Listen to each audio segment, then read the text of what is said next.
ജയിച്ച് നമ്മൾ central Asian volleyball ചാമ്പ്യൻഷിപ്പിന് India ലേഡീസിന്റെ കോച്ചുമായിരുന്നു, പിന്നെ ആണുങ്ങളുടെ ഒരു കോച്ചുമായിരുന്നു. ഈ രണ്ടും നമ്മൾ ജയിച്ചപ്പോൾ ആ ദേശീയഗാനം ചെന്തിയിട്ടുണ്ടായിരുന്നു. അപ്പോൾ ഞാനതങ്ങനെ ഓർത്തതാണ്. ആ ഒരു സാധനം കമാൽക്ക പറയുമ്പോൾ ഉണ്ടാകുന്ന ഒരു നമുക്കത് ലൈവായിട്ട് നമ്മുടെ മനസ്സിലേക്ക് എത്തുക എന്ന് പറയുന്നത്. ഏതായാലും ഡയമണ്ട് എന്ന് പറയുന്ന ഒരു ജംഗ്ഷനിൽ ഡയമണ്ട് എന്ന് പറയുന്ന ഒരു ക്ലബ്ബുകളുടെ ആവശ്യങ്ങൾ ഉണ്ടോ എന്ന് ചോദിച്ചു കഴിഞ്ഞാൽ ക്ലബ്ബുകളുടെ ആവശ്യങ്ങളെ ഇപ്പോൾ ഉള്ളൂ. ആളുകൾ എനിക്കൊന്നും കോഴിക്കോട് മലബാർ ഭാഗത്തേക്കൊന്നും അങ്ങനെയൊന്നും പറ്റിയിട്ടില്ല. കുറച്ച് മധ്യ തിരുവിതാംകൂറിലേക്ക് എത്തിക്കഴിഞ്ഞാൽ അപ്പുറത്ത് തൊട്ടടുത്ത് താമസിക്കുന്ന ആൾക്കാരെ തിരിച്ചറിയുന്നില്ല, അല്ല മൈൻഡും ഒന്നുമില്ല. ആളുകളൊന്നും ചിരിക്കാണ്ട് ഒരൊറ്റ പോക്കാണ് അങ്ങോട്ടും ഇങ്ങോട്ടും. ഇവരെങ്ങോട്ടാണ് പോകുന്നതെന്ന് വെച്ചാൽ തിരക്കൊന്നുമില്ല. പ്രത്യേകിച്ച് ആരോടും ചിരിക്കാനും പറ്റില്ല, വർത്താനം പറയാനും പറ്റില്ല. എനിക്ക് അറിയൂല കേട്ടോ, ഇവർ കുടുംബത്തിൽ ഇനി എന്തെങ്കിലും സംസാരിക്കേണ്ടതെന്ന് എനിക്ക് അറിയൂല. സത്യത്തിൽ ഞാൻ വിചാരിക്കും വെള്ളപ്പൊക്കവും കൊറോണയൊക്കെ വന്നത് നന്നായി. കാരണം കുടുംബത്തിൽ കുറേ ആൾക്കാർ ഇരിക്കാനും അങ്ങോട്ടും ഇങ്ങോട്ടും ഒക്കെ കമ്മ്യൂണിക്കേഷൻ നടത്താനൊക്കെ പറ്റിയ ചെറിയ കാരണം കുറേ ആളുകൾ അങ്ങോട്ടും ഇങ്ങോട്ടും എന്നോട് നാളെ എൻ്റെ കുറേ സുഹൃത്തുക്കൾ പറഞ്ഞിട്ടുണ്ട്, ഈ കൊറോണ വന്ന സമയത്ത് ഇതൊക്കെ കഴിഞ്ഞ് പുറത്തിറങ്ങിയാൻ വേണ്ടി എൻ്റെ മോള് നല്ലോണം പാട്ടാടും. ഞാൻ എനിക്ക് ഇത്രയും കാലമായി ഓർമ്മ ഇല്ലല്ലോ എപ്പോഴാണ് കേട്ടതെന്ന്. അപ്പം നിങ്ങൾ ആലോചിച്ച് നോക്കും, മോള് പാട്ട് അറിയാൻ വേണ്ടിയിട്ട് നമുക്ക് കൊറോണ പോലുള്ള ഒരു വലിയൊരു വിപത്തറിയില്ല. മനുഷ്യന്മാർ അങ്ങോട്ടും ഇങ്ങോട്ടും തിരിച്ചറിയാൻ സ്വന്തം വീട്ടിലുള്ളവരെ തിരിച്ചറിഞ്ഞിട്ടില്ല, പിന്നെ എങ്ങനെയാണ് നമ്മൾ നാട്ടിലുള്ളവരെ തിരിച്ചറിയാൻ പറ്റുക? അപ്പം നമ്മൾ ഒരു കാലഘട്ടത്തിൽ നമ്മളെ നാട്ടിലേക്കൊക്കെ എന്തെങ്കിലുമൊക്കെ വിഷയങ്ങൾ വരുമ്പോൾ നിങ്ങൾ കണ്ടിട്ട് ഒരു വണ്ടി ആക്സിഡൻ്റ് ഒക്കെ ഉണ്ടായിക്കഴിഞ്ഞാൽ എന്തോരം ആൾക്കാരാണ് നമ്മൾ ഇവിടുന്ന് ഓടിക്കൂടുക. എറണാകുളത്തൊക്കെ ഞാൻ കണ്ടിട്ടുണ്ട്, ഒരാൾ പോലും കൂടാതെ അല്ലെ അവിടെ അങ്ങനെ നിൽക്കുക, നമ്മൾ പിടിക്കാൻ പറയുമ്പോൾ ഒക്കെ പിടിക്കാണ്ട് നിൽക്കുന്ന ഒരാൾക്കാർ.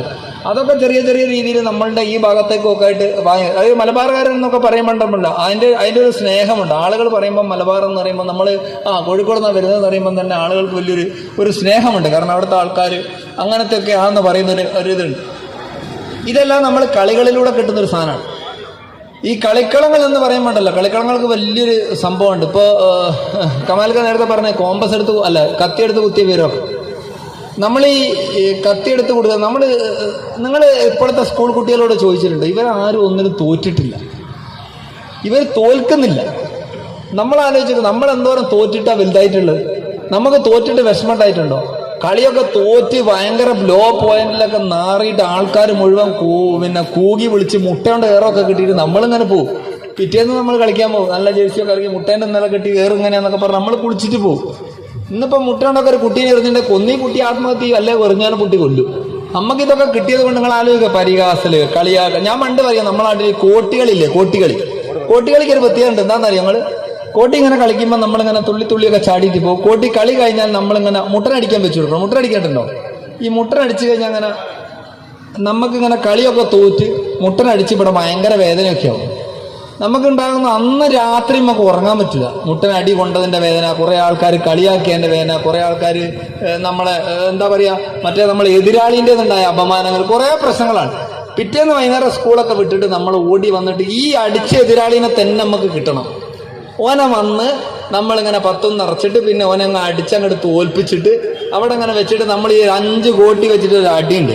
ആ അടിയുമ്പോൾ നമ്മൾ ഈ സെൻട്രൽ പോയിന്റിൽ കൊള്ളുന്ന ഓൻ്റെ കൈമലം കൊണ്ട് കൊള്ളുമ്പോൾ കിട്ടുന്ന ഓൻ്റെ ഒരു കരച്ചിലും അതിൻ്റെ ഒരു ഒച്ചയുണ്ട്. അത് നമ്മളെ ചെവിയിലേക്ക് കിട്ടുമ്പോൾ ഒരു സുഖമുണ്ട് കേട്ടോ. അത് കത്തി കുത്തിയാലും ഈ പറഞ്ഞ സാധനം കൊണ്ട് ഒന്നും കിട്ടില്ല. ഓനങ്ങനെ കൊടയുങ്ങനെ അത് കാണുമ്പോൾ വല്ലാത്തൊരു സുഖമാണ്. നമ്മൾ തന്നെ ഓനെ തോൽപ്പിച്ചിട്ട്, ഇതാണ് സ്പോർട്സ്മാൻ സ്പിരിറ്റ്. ഈ ഒരു സംഭവമാണ് നമ്മൾ നാട്ടിൽ ഉണ്ടാക്കി കൊടുക്കേണ്ടത്. ഇങ്ങനത്തെ ഒരു നാട്ടിലേക്ക് ഇങ്ങനെ ഒരു സംഭവം ഉണ്ടാക്കി കൊടുത്താൽ ഇതുപോലെ കത്തിക്കുത്താനും നിൽക്കൂല, മറ്റു പ്രശ്നങ്ങളൊന്നും നിൽക്കൂല. ആളുകളിൽ ഇവിടെ ആലോചിച്ചു, നമ്മളെ നാട് കേരളം വലിയ സംഭവം എന്നൊക്കെ പറയും. കേരളത്തിലാണ് ഏറ്റവും കൂടുതൽ വർഗീയത ഉണ്ട്, ഭയങ്കര വർഗീയത, ഒരു രക്ഷയില്ലാത്ത വർഗീയത. വെറുതെ അത് ഇതൊക്കെ പറയും, പക്ഷെ ഭയങ്കര വർഗീയതന്റെ ഏറ്റവും പ്രധാനപ്പെട്ട കാര്യം നിങ്ങൾ ആലോചിച്ചു. മെസ്സി, ഇപ്പം മെസ്സിയൊക്കെ ഗോളടിക്കാന്ന് പറഞ്ഞാൽ ഒരു വീട്ടിൽ തന്നെ 4 എംബാപ്പേന്റെ ആൾക്കാരുണ്ടാവും, മെസ്സിന്റെ ആൾക്കാരുണ്ടാവും, റൊണാൾഡോന്റെ ആൾക്കാരുണ്ടാവും, പലതരത്തിലുള്ള ആൾക്കാരാണ്. മെസ്സിയൊക്കെ ഗോളടിച്ചുമ്പോൾ അയാൾ കുരിശ് വരയ്ക്കുമ്പോൾ ഇവിടെ ആൾക്കാർ മുകളിലേക്ക് പറയുന്നു, അള്ളാഹുവിന് സ്തുതി പറയുന്നത്. പിന്നെ മെസ്സിക്ക് വേണ്ടി നമ്മുടെ എന്താ പറയാ, എന്തോ ഒരു പൂജ വരെ നടത്തിയ ആൾക്കാരുണ്ട് നമ്മുടെ നാട്ടിൽ. അല്ല മെസ്സിക്കല്ല ഇത് അറിയോ? അപ്പൊ അതിലൊരു ഇതുണ്ടോ? എംബാപ്പേന്റെ ഒക്കെ ഇവരുടെയൊക്കെ ജാതിയെക്കുറിച്ചും മതത്തെക്കുറിച്ചും ആരെങ്കിലും ചിന്തിച്ചിട്ടുണ്ടോ? ഇവരുടെ രാഷ്ട്രീയത്തെക്കുറിച്ച് ആരെങ്കിലും ചിന്തിച്ചിട്ടുണ്ടോ? ഇവര് അന്ധമായിട്ട് നമ്മൾ എന്ത് ചെയ്യാണ്? അർജന്റീന എന്ന് പറഞ്ഞ ഒരു രാജ്യത്തെ, അല്ലെ ബ്രസീൽ എന്ന് പറഞ്ഞ രാജ്യത്തെ നമ്മൾ അറിയുന്ന എങ്ങനെ? കളികളിലൂടെയല്ലേ. ആ ഒരു തലത്തിലേക്ക് നമ്മൾ എത്തുക എന്ന് പറഞ്ഞു കഴിഞ്ഞാൽ, അങ്ങനെ എത്തിക്കാൻ പറ്റുന്ന ഒരു മേഖല എന്ന് പറഞ്ഞു കഴിഞ്ഞാൽ കായിക മേഖല മാത്രമേ ഉള്ളൂ. ആ മേഖല വളർത്തപ്പെടേണ്ടതെന്ന് പറയുമ്പോൾ പിന്നെ ഏറ്റവും പ്രധാന പ്രശ്നം ജീവിത ശൈലി രോഗങ്ങൾ. ആൾക്കാരുണ്ടാക്കുന്ന പൈസ മൊത്തം ഒരു 10-40 വയസ്സാകുമ്പോൾ മരുന്നിന്, ഷുഗർ, ഇപ്പോഴത്തെ ഇവിടെ ഇരിക്കുന്ന ആൾക്കാർക്ക് ഷുഗർ, കൊളസ്ട്രോള്, പ്രഷർ. ഞാനിന്ന് ഇങ്ങനെ പോകുന്ന വഴിക്ക് ഒരു ഹോട്ടൽ, ഏതോ ഒരു പഴയ ഹോട്ടൽ, ഒരു പഴയ സെറ്റപ്പിൽ ഉണ്ടാക്കി വെച്ചിരിക്കും. ഒരുപാട് പഴയ ആൾക്കാർ ഇങ്ങനെ പാചകം ചെയ്യുന്നതായിട്ട് ഫോട്ടോ ഒക്കെ ഉണ്ട്. അപ്പോൾ കുറെ ആളുകൾ നടന്നു പോകുന്നൊരു ഫോട്ടോ ഞാൻ കണ്ട്.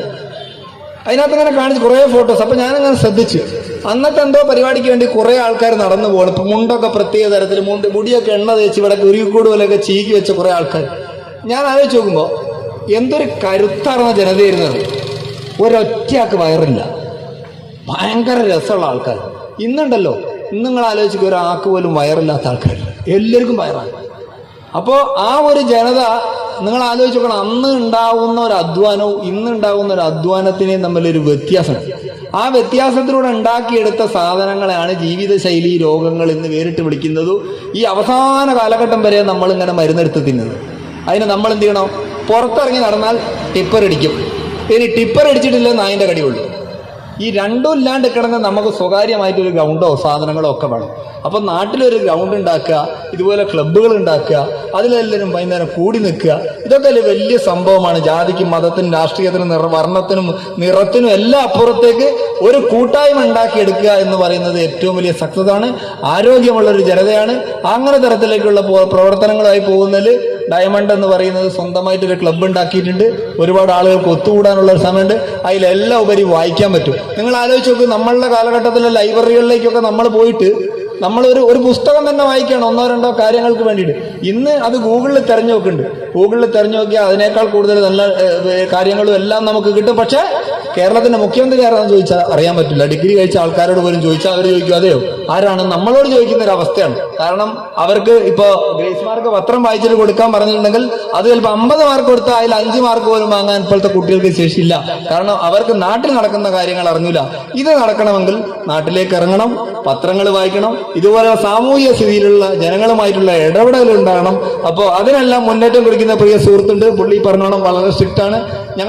നമ്മളെപ്പോലുള്ള ആൾക്കാർ കളിച്ചിട്ട് കാര്യമില്ല. ഇപ്പൊ ജിമ്മി ജോർജിന്റെ കാര്യം അദ്ദേഹം പറയണ്ടേ, നമ്മളെ കുറിച്ച് ഇങ്ങനെ എഴുതിയിട്ട് നാട്ടുകാരിലേക്ക് എത്തുകയും പറയുകയും ഒക്കെ ചെയ്യുമ്പോഴാണ് നാട്ടുകാർ കൂടുതൽ അറിയാം. നമ്മളെത്ര കളിച്ചിട്ടും കാര്യമില്ല. ഇപ്പൊ പ്രൈമോളിയൊക്കെ വരുമ്പോൾ ഞാൻ വരും, വരി കൊടുക്കി, പത്രത്തിൽ കൊടുക്കി എന്ന് പറഞ്ഞാൽ വിളിക്കണം എന്ന് പറയുമ്പോഴാണ് അറിയാം പ്രൈമോളി ഉണ്ട്, ലീഗ് ഉണ്ട് എന്ന് പറഞ്ഞു. നമ്മൾ കളിച്ചാൽ മാത്രം പോരല്ല, ഈ ഇരിക്കുന്ന ആൾക്കാരൊക്കെ നമ്മളെയും കൂടി സപ്പോർട്ട് ചെയ്താൽ മാത്രമേ നമ്മളെന്താ പറയാ യഥാർത്ഥത്തിൽ നമ്മളൊരു കളിക്കാരനായിട്ട് നവത്താള് അറിയുന്നതിന്റെ ഒക്കെ പുറകിൽ ഇതുപോലുള്ള ആളുകളുണ്ട്. അപ്പം തീർച്ചയായിട്ടും അവരൊക്കെ വളരെയധികം സപ്പോർട്ട് ചെയ്തിട്ടുണ്ട്. അവരുടെയൊക്കെ എല്ലാവരുടെയും സപ്പോർട്ട് കൊണ്ടാണ് കായിക താരങ്ങളെല്ലാം ഉയർന്നു വരുന്നത്.